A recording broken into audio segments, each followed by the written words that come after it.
दोस्तों, वीडियो शुरू करने से पहले कृपया आप मेरे चैनल को सब्सक्राइब जरूर करें और साथ में बेल आइकन को भी दबा दें ताकि मेरे नए वीडियो का नोटिफिकेशन आपको मिल जाए। अब देर न करते हुए आज की साखी शुरू करते हैं। गुरु अर्जुन साहब के वक्त दो व्यक्ति, पिता और पुत्र, अच्छे प्रेमी और शब्द के अभ्यासी थे। पिता का नाम समन और पुत्र का नाम मुसन था। वह मजदूरी करके अपना गुजारा करते थे। जब गुरु साहिब अमृतसर से लाहौर गए तो कई सेवकों ने कहा, साहब आप हमारे घर खाना खाने आए। सभी चाहते थे गुरु साहिब हमारे घर खाना खाने आए। यह देखकर गुरु साहिब ने कहा कि ठीक है, हम प्रसाद के लिए जरूर आएंगे। यह बात सुनकर समन और मुसन को भी शौक हुआ कि हम भी प्रसाद करें। खर्च को पूरा करने के लिए और अधिक मजदूरी कर लेंगे। धीरे धीरे करके गुरु साहिब सबके घर प्रसाद के लिए गए। जब समन और मुसन का प्रसाद करवाने का समय नजदीक आया तो वह बीमार पड़ गए। जो रुपए कमाए हुए थे वह रुपए दवा और खाने पीने में खर्च हो गए। अब प्रसाद करवाने का दिन आ गया। प्रसाद करने का नियम था कि जो खाना उन्हें सुबह बनाना हो उसके लिए वह रात को ही बर्तन और अन्य सामान तैयार कर लेते थे। रात को कुछ सेवक आए और उनसे बोले, भाई जी, सुबह आपके घर प्रसाद है तो हमें सामान दो। अब उनके पास कोई चीज तैयार नहीं थी। आपस में सलाह करते हैं कि क्या करें। आखिर सलाह हुई कि चोरी करके इस जरूरत को पूरा किया जाए, बाद में इतना रुपया कमाकर वापस कर देंगे। सद्गुरु की सेवा जरूर करनी है, अगर प्रसाद ना किया तो गुरु साहब क्या कहेंगे। यह सोचकर उन्होंने सेवकों से कहा कि अभी तो नहीं, लेकिन कल सूरज निकलने से पहले ही सारा सामान दे देंगे। सेवक वहां से चले जाते हैं। उनकी गली में एक साहूकार की दुकान थी। रात को उसकी दुकान में सेंध लगाई। जो कुछ उन्हें सामान चाहिए था सब निकाल लिया, सिर्फ नमक मिर्ची बाकी रह गया। पहले तो कहने लगे कि ये मसाला वगैरह रहने दे, फिर सोचा कि नहीं, दोबारा चलकर नमक मिर्च भी ले ही आए। जब वो मिर्च मसाला लेने लगे तो साहूकार जग पड़ा। उस समय तो बाप तो दुकान से बाहर आ गया था। बेटा सेंध से निकल रहा था। जब सिर बाहर निकला तब साहूकार ने उठकर नीचे से टांग पकड़ ली।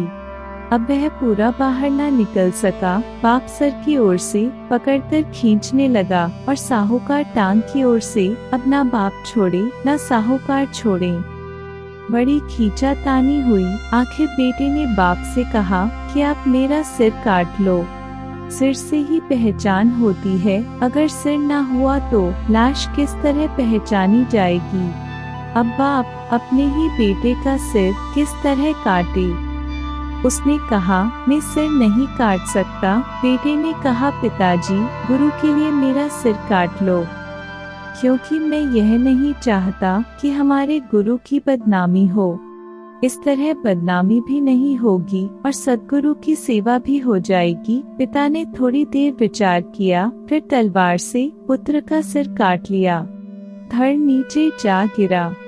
समन ने पुत्र मुसन का सिर लाकर घर में रख दिया।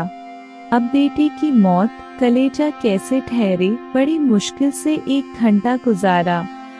उधर साहूकार ने कहा कि चोर को देखे तो सही कौन है। जब देखा उसका सर नहीं है, उसको फिक्र हो गई। मन में सोचता है, अगर इसको यहाँ से कहीं और न हटाया तो सुबह पुलिस मेरे दरवाजे पर खड़ी होगी और मैं पकड़ा जाऊंगा। पुलिस कहेगी कि तूने सर कटा है। उसने सोचा, क्यों ना इसको किसी के घर रख दे। उसने समन को बुलाकर लाश उठवाई और कुछ रुपया भी दिया कि इसको ठिकाने लगा दो, मैं तुझे और फिर खुश कर दूंगा। समन ने धड़ को वहाँ से उठा लिया और अपने घर लाकर धड़ और सिर दोनों जोड़ कर रख दिए। उसका बहुत सा दुख कम हो गया। सोचा कि अब मैं कहूँगा बेटा बीमार है। जब सुबह हुई सेवक आए। समन ने उनको सारा सामान दे दिया। सेवकों ने प्रसाद बनाना शुरू कर दिया। जब प्रसाद तैयार हो गया तब गुरु साहिब आए। गुरु साहिब ने कहा, समन मुसन को बुला। समन ने उनसे अर्ज की, महाराज जी वे तो बीमार हैं। गुरु साहिब ने फरमाया, बीमार है तो क्या हुआ, उसे तू बुला। समन बोला, जी हुजूर वे नहीं आ सकता। गुरु साहिब कहने लगे, नहीं उसको आना चाहिए। समन आंखों में आंसू लिए हाथ जोड़कर अर्ज की, हुजूर मेरे कहने से भी नहीं आता। गुरु साहिब बोले, अच्छा तो फिर मैं बुलाऊं? समन ने कहा, जी हाँ जरूर बुलाओ। गुरु साहिब ने आवाज लगाई, मुसन मुसन उठकर बाहर आ जा। ऐसे वक्त तू कहाँ चला गया है? गुरुजी का इतना कहना था कि मुसन उठकर ठीक ठाक होकर बाहर आ गया और मुसन और समन दोनों गुरु साहिब के चरणों में गिर गए।